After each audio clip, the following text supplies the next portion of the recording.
Sports Professor Rick Horrow, keeping score beyond the scoreboard, all things business, all things politics, legal, deal-making, news.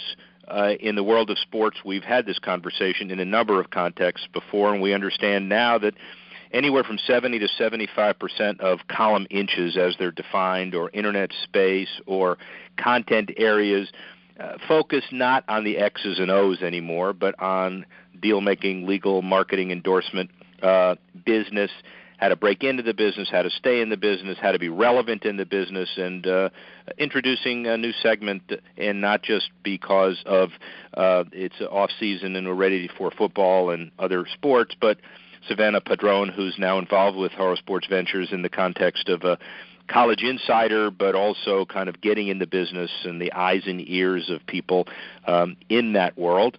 How's that intro? You good with that? Yes. Good. Thank Okay. you. All right, good. So here's Savannah. Welcome to the family. Welcome to the world of the business. And thank you. Let's talk a little bit about your world, what you're doing. You were at Jupiter High, and now you're a third year rising junior, I guess it is, at FSU. You just finished a summer, kind of getting ready for the fall schedule, and tell us a little bit about yourself.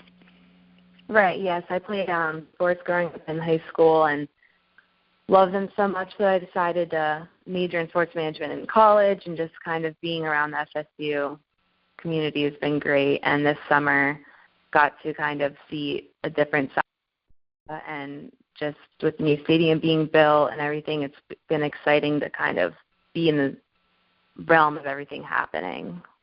Well, as our contributor, there are some interesting perspectives. I know you have had a chance to take a look at what a high-powered Division I school does with their athletes over the summer to get ready for the competitive season, and you told me that you have had access to kind of football players' eyes and ears, what they do and how they juggle their schedule, and swimming. So tell us about the football guys first. So football, they have been training 5 days a week in the morning with a combination of running and lifting, some days solely just on conditioning, some on lifting.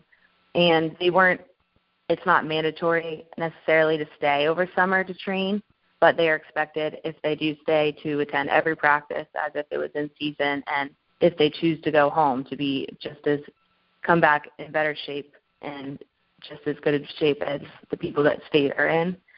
And it's mainly focused on strength and speed in comparison to in-season, which is mainly focused on size and strength and practicing with the full team. And, of course, it's kind of similar with swimming, of course, because it's not really much difference with the training, and it's also not mandatory for them, but swimming also is individual sports, so they're sole focus is 100% whatever their strength, gaining weight, because they're losing that in the pool and they're swimming.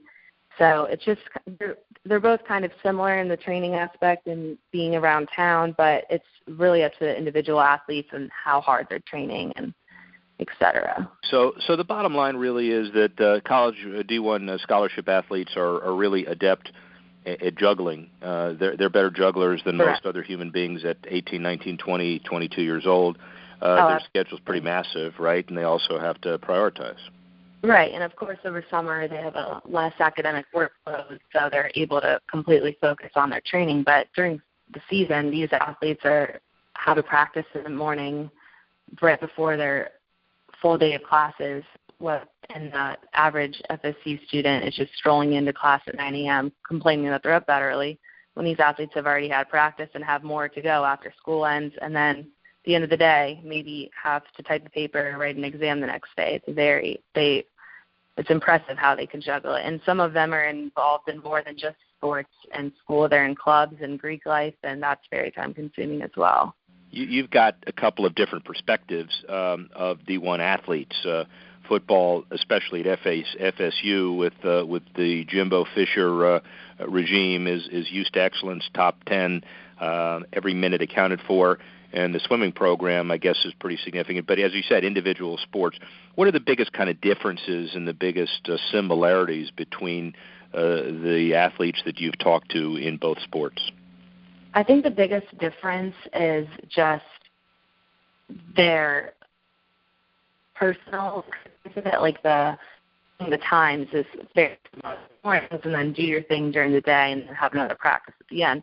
But I say just also like with football and sports, with team sports, you're watching a lot of film and seeing where you can do better, and that is the difference. And the swimming is your personal, and your time is all on you, and just trying to excel and be out.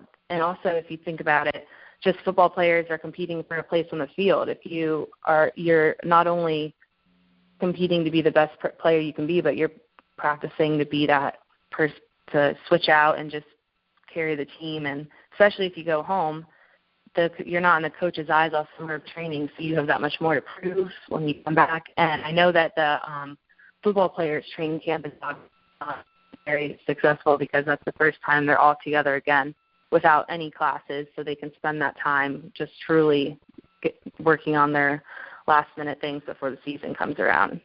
The obvious conclusion is D1 athletes have it hard, and they get scholarships, but they certainly work for them. But other than that, give me your kind of overall perspective of what it's like from those two sports as you've kind of witnessed it over the summer. I just think that just playing sports when I was growing up and the amount of time and effort just putting into your personal training and then trying to balance that, and just talking to them, they're both very driven, and it's mainly just building themselves up over summer while they can. And I think personally over summer was when I could always excel because nothing else is really stopping you. You can have your sole focus on it. I remember 5-hour practices coming home, just being able to relax. That must be nice for them just in the summer, putting in all your work and just coming home. So it's interesting to see, and just I miss sports, of course, but I can't imagine having their workload and everything on top of training. And you miss your big time Tallahassee and nightlife, which I'm sure is an inspiration to all of us. So listen, this perspective is interesting. Let's shift to your perspective for a couple of minutes as well. Going to FSU, sports management program as well. There are a lot of people who will be listening and viewing our podcasts and shows in a similar position, either wanting to get into a program, just getting out of the program. What do you hope to get out of it, and what are your goals? Out of FSU sports management, I would think, just because if you're a Knoll and you're in the community, you know that it's just the tradition and the spirit is amazing. And being a sports management major is a great school to attend. After graduating, I think going through these classes and with the faculty, I'll be able to have the knowledge and confidence. An FSU alum has been known to be able to with networking with the staff, set up students with internships and positions out of school, because go Knowles, of course. And this fall, when I get into my core classes, I hope to network just through not only the staff, but also like the classmates that have similar goals and people that we're all just trying to network in this industry, which is the most important thing. Yeah, I think most important thing is networking, obviously. And if there is, can you get specific at this point about sports administration, sports management, sports finance, law, business, any advice, having started your journey, for people about taking a general set of courses versus focusing on one area? I would say just myself, because I haven't particularly picked a direct path. I just am keeping my mind open. But they offer from sports marketing, sports law, governance, ethics, just human resource management. There's so many paths you can take, and I think the most important thing is to just try to get hands-on experience where you can and when you can, and just take the opportunities you can, because it's all about pretty much experience and networking and just really knowing what you want to do and being able to perform in that when you get that entry-level job and have some background experience in what you're doing. So that's what I plan to. I would agree as the old dude in the room that if somebody comes to me with a specific area of expertise, just out of college, I would question whether or not they have enough experience in all these other areas with the combination of law, business, marketing, administration, all of those classes. And it's a lot of it is just the same set of facts and a little bit of a different perspective. So I would completely agree with you. Right, and you need to know a little bit about everything and anything you do. I think you can't just solely focus and kind of turn your head because they all kind of interconnect in the end anyway. Words to live by. You got to know a little bit about everything, and if you get into business and you deal with that attitude, it's going to be great. So we'll do this on a regular basis. Obviously, you're going to be kind of the eyes and ears of people who are kind of similarly situated around the country, whether in college, in high school, just getting into the field. And I'm sure there will be questions that people may want to ask through you that my 900,000 years in the business may help answer. So give us the technical way. How are we going to get access to that? Will you have a Twitter handle, et cetera? Right. So if you search the hashtag BTS Be On Scene to interact just with us for Q&A, if any questions, I can respond. Just for any people getting into the business, young people like myself, or just need advice on how to maybe pick a certain path towards the other or whichever. And, of course, you can give a multitude of advice with all your years of expertise. So it's one more time on the handle, BTS, Beyond the Scoreboard, BTS. Yes, right? Be On Scene, the hashtag. Be on team. Cool. We got it. Savannah Padron, academic, athlete, perspective, seminal, but speaks for basically all college, D1, very serious, very goal-directed, will succeed in life, succeeding already, and as good as it gets. We're going to have you on a lot more, and thanks for your time. All right, thank you.